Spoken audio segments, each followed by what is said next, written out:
Good morning India. दोस्तों नमस्कार। दोस्तों आज की कहानी का नाम है बेबस पति।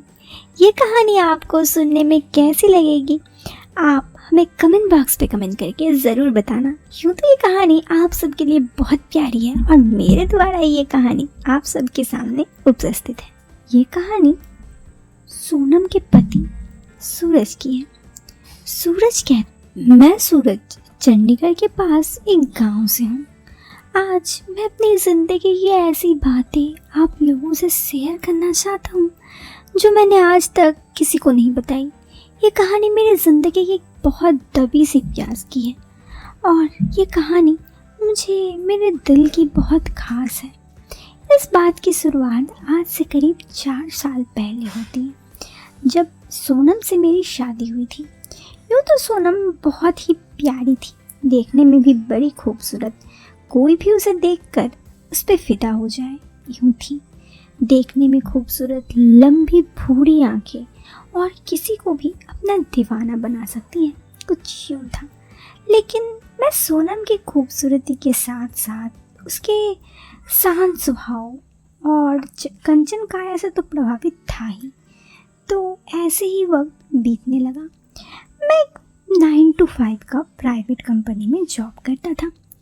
सोनम के पिता भी एक चपरासी थे, तो उनके पास ज़्यादा पैसे वगैरह तो थे नहीं। उन्होंने सोनम को लेकिन किसी भी चीज़ की कोई कमी ना दी, उन्हें अच्छी जगह पढ़ाया भी।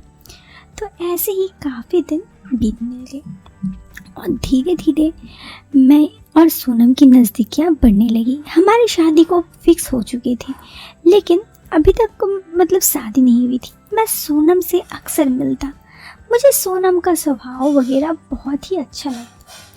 फिर वो दिन भी आ गया जिस दिन का हम दोनों को ही बहुत ही इंतज़ार थी। बरसों से तो नहीं, लेकिन कई महीनों से, हमारी शादी का दिन। शादी के बाद मेरी और सोनम की ज़िंदगी बहुत ही अच्छे से कटने लगी। मैं सोनम से बहुत प्यार करता था और इसी वजह से मैं सोनम से हमेशा खुश रहने के लिए, या फिर यूँ कहे तो सोनम जो चाहती है वो सब चीज़ें उसे ला कर देता था। ऐसे ही काफ़ी दिन बीतने लगे और धीरे धीरे मैं और सोनम, हम दोनों की नज़दीकियाँ और प्यार बढ़ने लगा। इसी बीच शादी को 1 साल हो गए और मैं और सोनम, हम दोनों ही अपनी शादीशुदा ज़िंदगी से बहुत ज़्यादा खुश थे।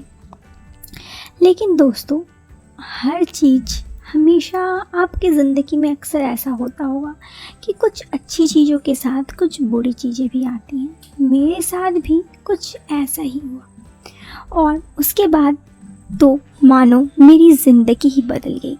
बातों को ज़्यादा मोड़ते ना हुए मैं सीधा कहानी पे आता हूँ। हुआ कुछ यूँ कि एक दिन एक रोड एक्सीडेंट में एक हादसा हुआ और मैंने अपने दोनों पैरों को खो दिया।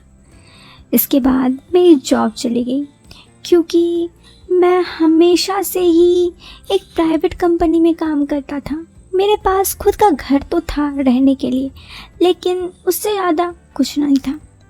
तो ऐसे ही काफ़ी दिन बीते और फिर उसके बाद कुछ नहीं। जितने पैसे हमारे थे वो सारे पैसे खर्च हो गए। कुछ इधर उधर के पैसे भी ले आया और ऐसे ही काफ़ी दिनों के बाद ऐसा लगने लगा कि अब हम क्या करें। सोनम पढ़ी लिखी थी और वो मेरी हालत को समझती थी। तो ऐसे में उसने कहा कि एक काम करते हैं, इस ज़िंदगी में सिर्फ तुम्हें ही पैसे कमाने की तो ज़रूरत नहीं है, मुझे भी है। तो क्यों ना मैं एक काम करती हूँ और मैं कहीं से पैसे लाती हूँ। मुझे ये अपने आप में बड़ा ख़राब लग रहा था कि सोनम के पैसे में मैं रहूँगा। ऐसा दिन भी आ गया, लेकिन दोस्तों, होने को कौन ही रोक सकता है भला। और ऐसे में मुझे भी सोनम की बातों पे आना पड़ा। शायद ये मेरी ज़िंदगी की सबसे बड़ी गलती थी। हुआ भी कुछ यूँ कि मैं सोनम के पैसों पर रहने लगा। सोनम को बहुत जल्दी ही एक प्राइवेट दफ्तर में नौकरी मिल गई। वो खूबसूरत थी तो थी और साथ ही उसके साथ उसके बात करने का तरीका भी बहुत अलग था। उसे इंग्लिश स्पोकन आती थी, तो उसे रिसेप्शनिस्ट का जॉब मिल गया। और फिर उसके बाद मेरे से तो कम ही उसकी सैलरी थी जब जॉब मिली, लेकिन धीरे धीरे उसकी सैलरी और प्रमोशन होते लगा। मुझे समझ में नहीं आता कि मैं इतने सालों से काम करके भी जितने रुपए नहीं कमा पा रहा था महीनों में, कुछ महीने काम करके ही सोनम इतने पैसे कमाने लगी। अब उसकी सैलरी मुझसे भी ज़्यादा होने लगी। इसी बीच मैंने नोटिस किया एक चीज़ कि सोनम अब मुझ पर उतना ध्यान नहीं देती पहले तरह। पहले वो जितना मेरा केयर करती थी अब अपना ही केयर करने में लगी रहती है। मैं क्योंकि हमेशा बेड पे रहता या फिर व्हील चेयर में इधर उधर जाता, तो मैं अक्सर नोटिस करता कि सोनम बस अपने ही ध्यान में मग्न रहती है और किसी से अक्सर फुसफुसा कर फ़ोन पे बातें करते रहती है। अब दोस्तों, ये चीज़ किसी को कितना बुरा लग सकता है ये तो आप समझते हैं। ऐसे ही मेरे और सोनम के साथ भी हुआ। मैंने कई दफ़ा सोनम से ये चीज़ पूछा भी कि तुम किससे बात करती हो। हर बार उसका सिर्फ ये कहना था कि ऑफिस का काम। लेकिन दोस्तों, इसी बीच और एक साल बीत गया और इन एक सालों में मेरी और सोनम के बीच काफ़ी दूरी आ गई। यूँ तो पहले से ही सोनम खूबसूरत थी, अब अच्छे पैसे भी कमाती। मैं दिन भर घर पे रहता, अब घर में काम करने के लिए वो किसी को रख लेती। अब घर के वो कुछ काम नहीं करती, हमेशा बस मेकअप तैयार और बाहर रहती। लेकिन एक दिन तो हद ही हो गया जब वो अपने घर पर अपने साथ अपने बॉस को ले आई, मुझसे मिलवाई। मुझे लगा कि ये नॉर्मल सा बात है, लेकिन फिर उसके बाद अक्सर उसका बॉस उसे घर तक छोड़ने आता। मुझे काफ़ी बुरा लगता, मैं चुप रहता, लेकिन अब कितना ही दिन चुप रहूं। जब किसी अपने के साथ ऐसा होता है, वो दर्द क्या होता है वो इंसान ही जानता है। मैं बहुत उदास रहने लगा, मुझसे और कुछ ये सब चीज़ें देखा नहीं जाता था। लेकिन ऐसे ही दिन बीतते गए और उसके बाद अब 4 साल हो गए हैं। अब तो हद हो गई। सोनम ना मेरी बातों को सुनती है, शायद मुझसे प्यार भी नहीं करती।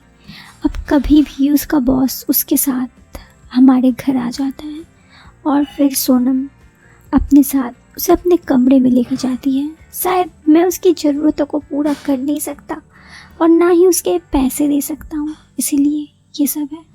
अब मैं ही बेबस बन चुका हूँ, मुझे नहीं समझ में आता कि मैं क्या करूँ। लेकिन अब मेरे पास करने को भी शायद कुछ नहीं है, बस ये सब बातें शेयर करने के अलावा।